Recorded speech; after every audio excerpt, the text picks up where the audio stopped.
Well, everybody, my go live button didn't get hit, and I have done the introduction and I have been going and talking for a while, and I apologize. I seem to definitely be having a problem with my programming. So here is today's programming, and I apologize greatly that I missed the beginning. So let me go back and just say thank you for bearing with me and seeing this.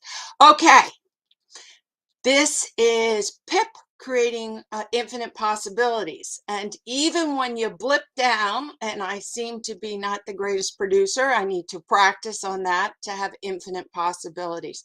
So what are we doing in February? We're going to be talking about habits. We're going to be talking about what is the programming we have. We are a vessel. We are God's vessel, and the vessel of bringing out the good, bringing out the delight, the love, the empathy, the compassion, all that into this world. And in our vessel, we have our brain, and our brain holds our programming. Right? Our brain holds our programming. It holds our filter system. And we have the subconscious mind. I'm going to throw this up so you guys can see it. Okay, this is my little brain chart. We have the lower brain, which is the DNA to keep us surviving. But that middle brain has all our memory, all our learning, all our habits, all our automatic pilot. You can see it there. That's all stored right there. And then we have the prefrontal cortex, which is the higher part of the brain, which tends to be around, of course, this is, I'm doing it really simple, but like when you feel that third eye, you can, when you're thinking hard, you can kind of feel it right here, or when you're in the flow, it's like you just feel the energy just booming from this part of our brain. Well, that's your prefrontal cortex part of the area of our brain. Now, of course, the whole thing works together. But to do the programming into the subconscious mind, it has to go through the conscious mind. Now, when we were young, we didn't pick what was going on in our subconscious mind. Um, well, let me rephrase that. We didn't pick what was being programmed into our subconscious mind.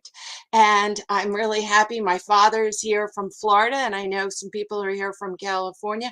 And I want to thank my parents for putting some good stuff in my subconscious mind. Love and kindness and volunteering and all that is part of my qualities of who I am because of the programming I had when I was younger. We have to realize there's a huge influence. But then there's other things that are influencing us besides our parents. There is the collective consciousness of your environment. So you're the collective consciousness of your family, the collective consciousness of your neighborhood, of your schools, of your country, of your state, of the world. So let's sit back and realize that we're going to be talking about habits in the month of February on PIP, Practicing Infinite Possibilities with me. But also, I love the month of February. I just adore it. And one reason why I love the month of February is because I like to think of it as a reprogramming month for the collective consciousness of at least the United States, but maybe for the whole world. Let me tell you what. On January 30th, that was the day that Gandhi was assassinated. And on April 4th, that's the day Martin Luther King was assassinated. And there's 64 days. And these are now declared the 64 days of nonviolence. And that is huge that we recommend, that we embrace it, and that we honor this time. And why is it huge? Because when we start having dialogue of 64 days of nonviolence, it brings us into our conscious mind, and we think, what are we doing that is violent? What are you even doing to yourself that's violent? Do you think violent thoughts to yourself? I'm not good enough. I'm too fat. I'm too ugly. Oh, I made a mistake. That means everything's ruined. Just like I did. I didn't hit the go live drive hard enough and made a mistake. Does that make PIP ruined? No, it means that PIP is late, but it doesn't make it ruined. So what do you think to yourself? How are you underlying? How are you violent in your own thinking? Now, when we also think about the collective consciousness of the world, to bring this forward, to talk about what Gandhi stood for, to talk about what Martin Luther King stood for, to talk about freedom, to talk about civil rights, to talk about honoring every single person is equally a vehicle of God, a vessel of God. They all are, but it's our programming that ends up limiting our ability to flow. So we have to bring it into our conscious mind on the things that what we want to program our brain, and then take a look and hold habits and old thoughts, that are not serving me as a vessel of God, as an individual, my family, my neighborhood, and the world, and then also not serving the future world, my children, my grandchildren, my great grandchildren. And that's what this is about. If you don't think about it, then you repeat your habit. If you do not think about what are your values, what are the things you do, what is on automatic pilot, it'll be funny, not funny, it's interesting to know something that's in your subconscious mind that you were taught very young. Think about the humor you like. Yeah, just think about it. Think about it. What humor do you like? I mean, when I was young, I grew up on jokes against blondes and Polish people. I remember that. I remember that they were the blunt of whatever, you know what the word I'm trying to say, of humor. Now think about how you are programming yourself. And I wanted to be a blonde. Well, blondes were dumb, so it was all amazing. How many Polacks can change a light bulb? How many blondes can change a light bulb? That all goes into your mind as a child.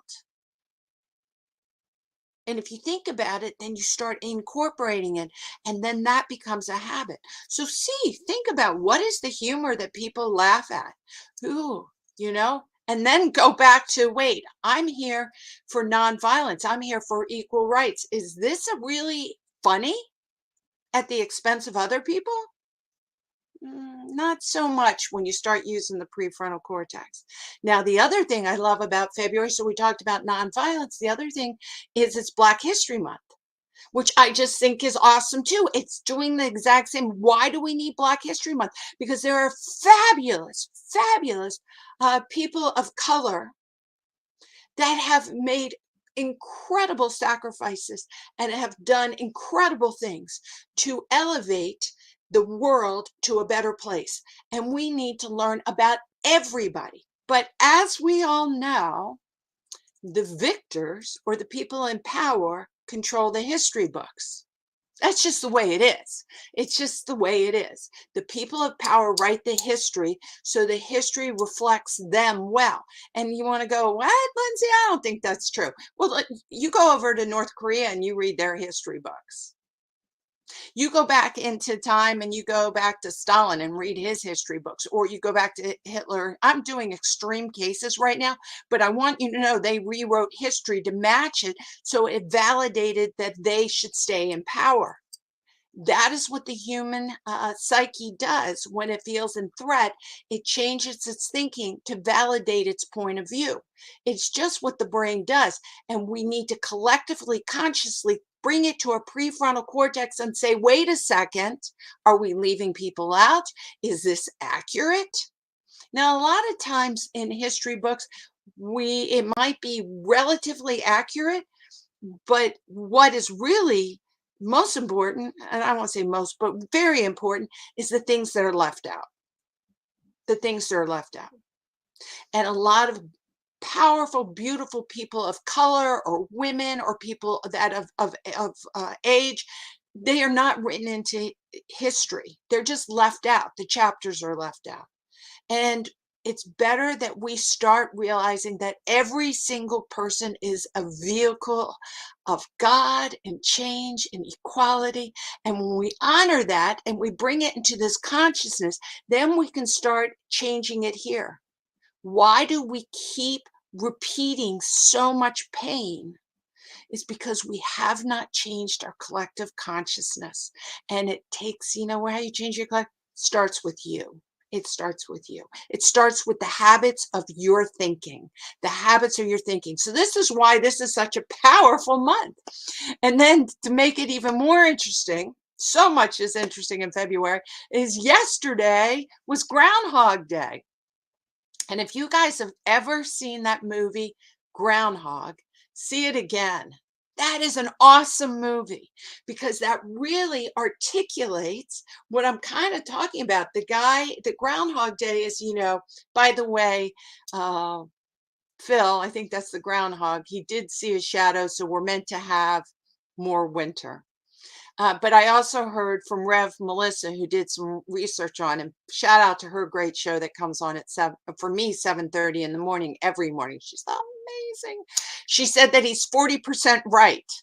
So I thought that was quite interesting. The groundhog's 40% right because there's only two ways to choose it. So it should be 50% right. That would be the average, right? 50%, like flipping a coin. So if he's 40% right, then we know he's 60% wrong. So whatever he says, it's better to go against him because you'll beat the odds. Anyway, a little math mind in there.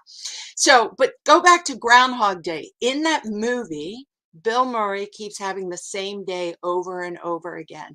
And he gets to then realize, and he remembers that he has the same day over and over again. And he starts to change his habits.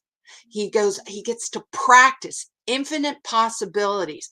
That's what the groundhog, that probably should be my theme movie for this show. Infinite possibilities. He repeats the day over and over again. And so then he learns how to play the piano and he falls in love and he saves a boy that's falling out of a tree and he changes a tire for some people. He starts realizing that he can do good. If he has to repeat the same day over and over again, then he does good. So we don't repeat the same day over and over again. We get to have a new day every day. But go back to this slide again.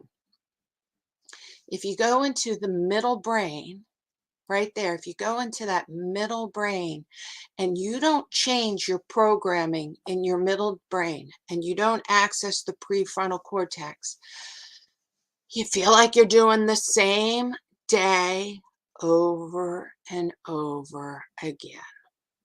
Lindsay, I do mindful living coaching. And Lindsay, I don't know how to do it. I'm stuck. Every day kind of feels like the day before. Every day feels like the day before. But I feel like I'm getting older. So not only does it feel like the same day, in the ways it feels different, it doesn't feel good. I got it. You're on automatic pilot. You wake up, you do the same thing, you go to work, you whatever, feed the kids, you just make it through the day. You can't wait for the last hour where you can sit back, watch your TV show, drink your glass of wine, and then go to bed, and then you do it again. Is that the life we want to live? Not me, brother and sister. Not me. I do not want to live my life on automatic pilot. I want to be always learning and growing and living from the prefrontal cortex, using this vehicle called Lindsay as in this flow, into this flow, right? So when we're using this vehicle into this flow, I want to say, and we're programming, we will do things in habit, but we want to have good habits. So when we go on automatic pilot, it's bringing joy, love, tolerance, empathy, compassion, kindness into the world, not just anger, victimhood, self-centeredness, walking, sleeping. Just like you sleepwalk through the day. You love my dyslexic walking, sleeping. Did you hear that? Oh, sometimes that just pops up. I'm like, There's a dyslexic language jumping out.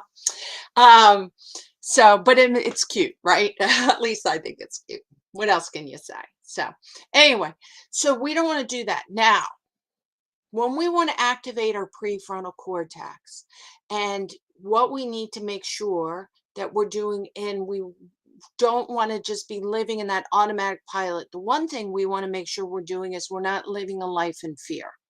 Because when you wake up and you're living your life in fear, what it does is it activates the amygdala, right? And that starts putting this low level of fight, flight, freeze on. It shuts down the prefrontal cortex, and then you go into your old habits. And we don't want that to be our filter system of stress, chronic stress. And chronic stress is rampant in the world these days. People are so used to living in chronic stress that they don't even realize they're living in chronic stress anymore. And that's when they feel stuck. When you feel stuck, it means that you're not in the flow, right? When you feel like you're always tired, God, and it's just draining and you don't have enough energy to get things done. That's really lots of signs of chronic stress. So we have to let go of that fear-based life, that fear-based life. And it is programmed. Our brain is programmed to make sure that we're always staying healthy and alive, and we have to stay away from dangers. So you say, well, Lindsay, why am I living in a fear-based life? Well, I can't tell you exactly why, but you guys take a breath and think about it with me. What are your first thoughts when you wake up in the morning? What do you think? Oh God, not another one? You go down the list and go, I'm not going to be able to get all this done. What are your first thoughts? Because that is the first thing you are activating your brain to be. And if your first thoughts are based on fear, then you're activating that low chronic stress in your brain, and you are shutting down your vehicle of God. You are then going into your old habits. You're not doing reprogramming. You're not connecting your higher brain with your heart brain. What do you read when you first wake up? Do you just wake up, go to the bathroom, get a cup of coffee, and then get on your phone and look at the news? What is that, guys? That's a habit. If that's what you do, your morning routine is always a habit because you're on automatic pilot. You're not really thinking about it. You just do it over and over and over again. So your morning routine is always a habit. Know that. Just it is. That's what it is. It's automatic pilot. It's a habit. So do you like the habit you have? Do you like it? Are you activating that fear base for the rest of the day? Or do you have a morning routine in which is activating the prefrontal cortex, which is calming down any of the worry and anxiety, that so you can enter into the flow and the magnificent miracles every day? People say sometimes, Lindsay, I want to have what you have. You know, they see like cool things that happen, and I have all these great stories of little miracles that happen. And I look at them, I say, you have it. You all have exactly what I have. There is nothing more special in me than isn't in you. I am a vehicle of God just like you. But in the morning, let me tell you about my morning routine. I wake up, and even before I've trained myself, I open my eyes. I think, what a wonderful day it's going to be.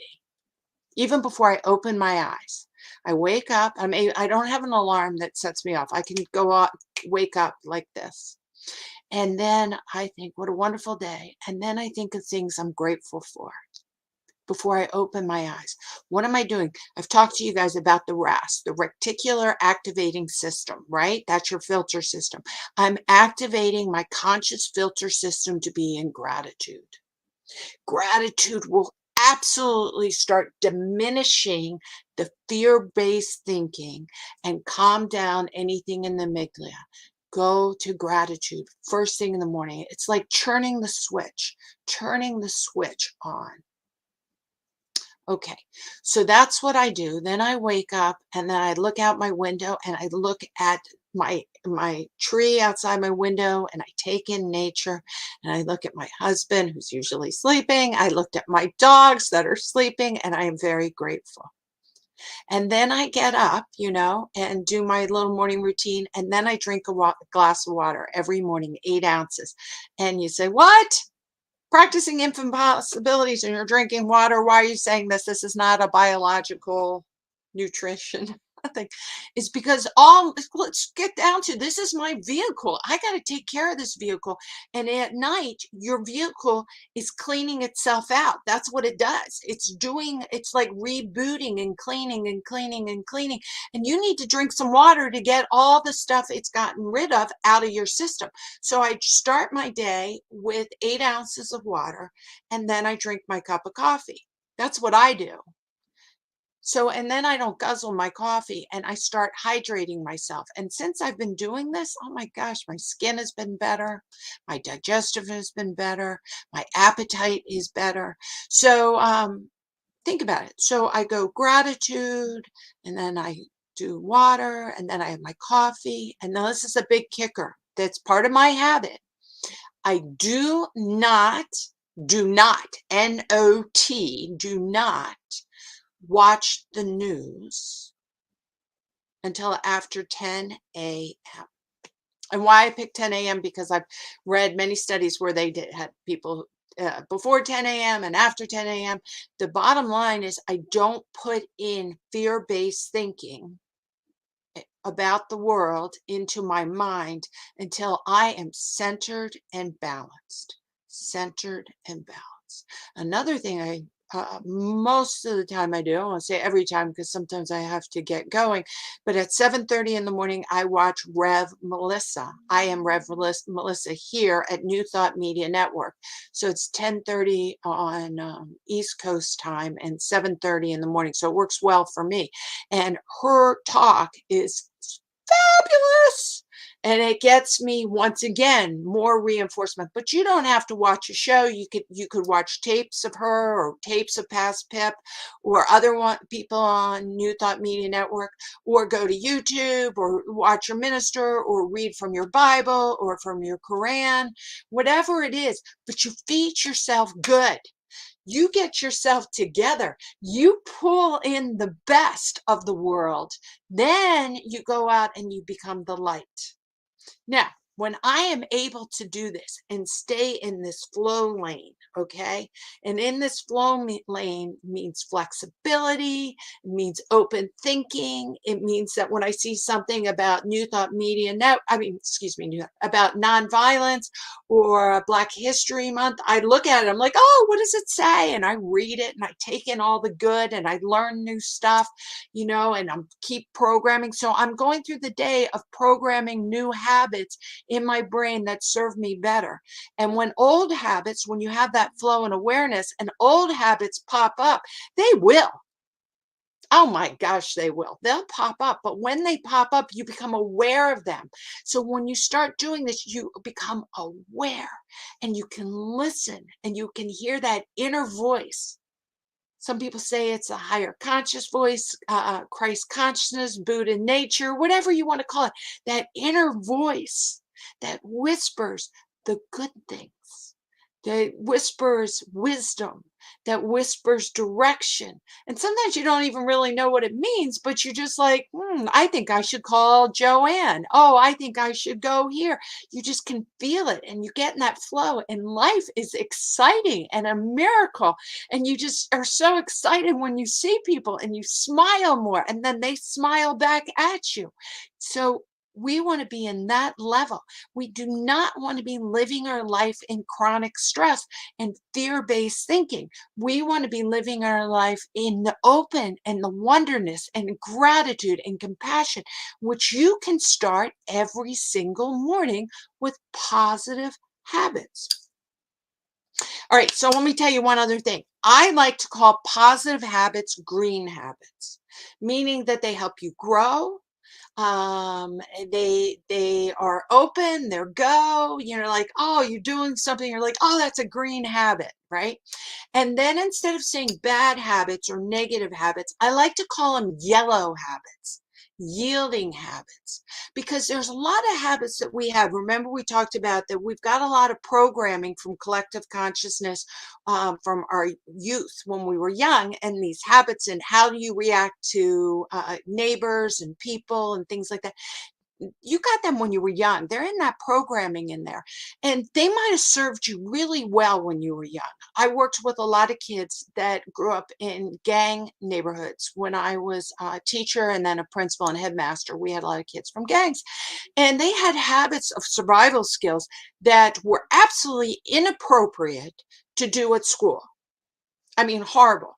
But in their neighborhood, that kept them alive.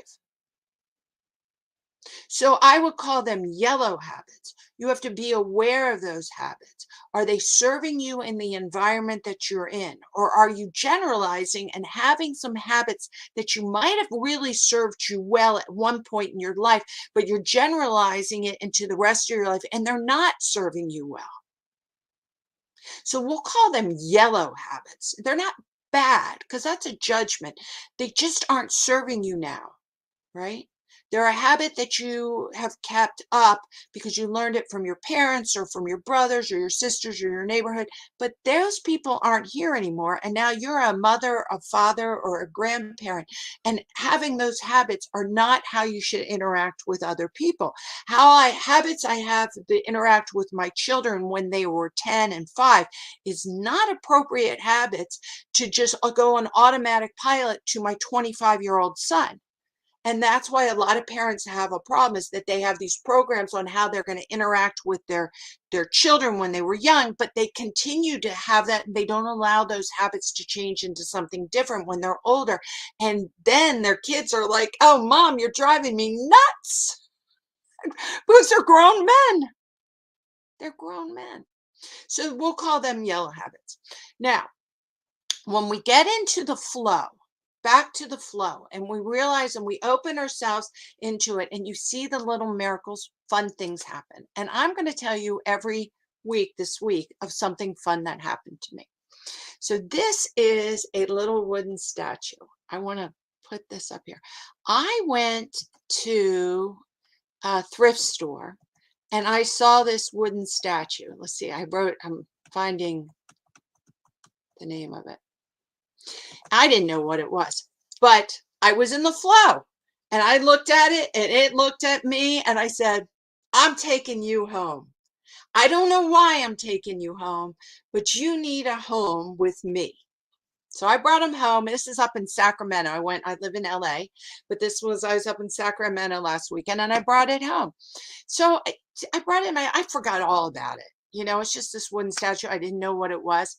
And then my girlfriend's birthday came up and she really can have anything she wants. You know, she's very capable and can do whatever. And what do I get her? The wooden statue popped in my head. I said, I'm going to do some research on this wooden statue. It turned out this is it. I'm not going to be able to pronounce this well, so I apologize to anyone who knows this god of longevity. It's a god of longevity out of China. It's a Chinese from the 1600.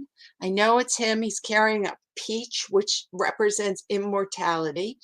And it does not have its own temple. So when I read all about this, Shallow, or I'm so sorry that I'm not saying his names, but when I read about it, it said you give this god, this statue, to someone who's older on their birthday to help them in their longevity and to bless them. I was like, you've got to be kidding me.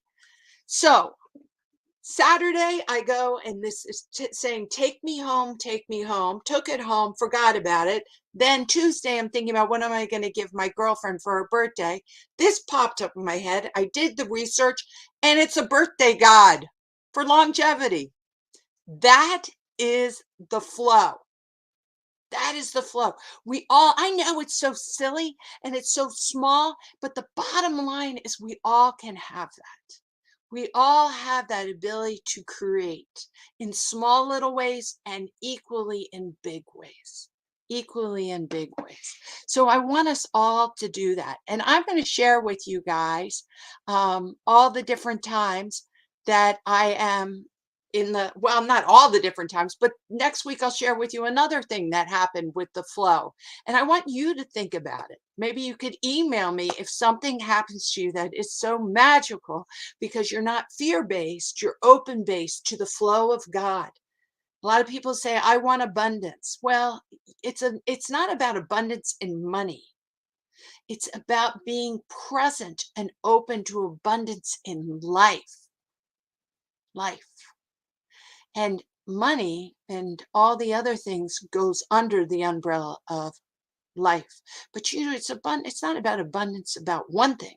It's about being open and not fear-based and allowing the universe to use you as a vehicle to create magnificent things. So I say, stay curious, stay creative, and we will talk about this more next week when we're developing and how to do the programming of letting go of some yellow habits that doesn't work for us and cultivating green habits that do. I apologize again for my late start, but I want you to all to know that it's all okay. Sometimes you start late, sometimes you forget, sometimes whatever. As long as you know you're in the flow and everything works out okay. I am so thankful you're here. I'm so thankful the people on the East Coast, around the world, if you're seeing it taped or seeing it new. Remember, New Thought Media Network is a nonprofit organization and lives on donations. Love and happiness to you all, and I will see you next week. Bye.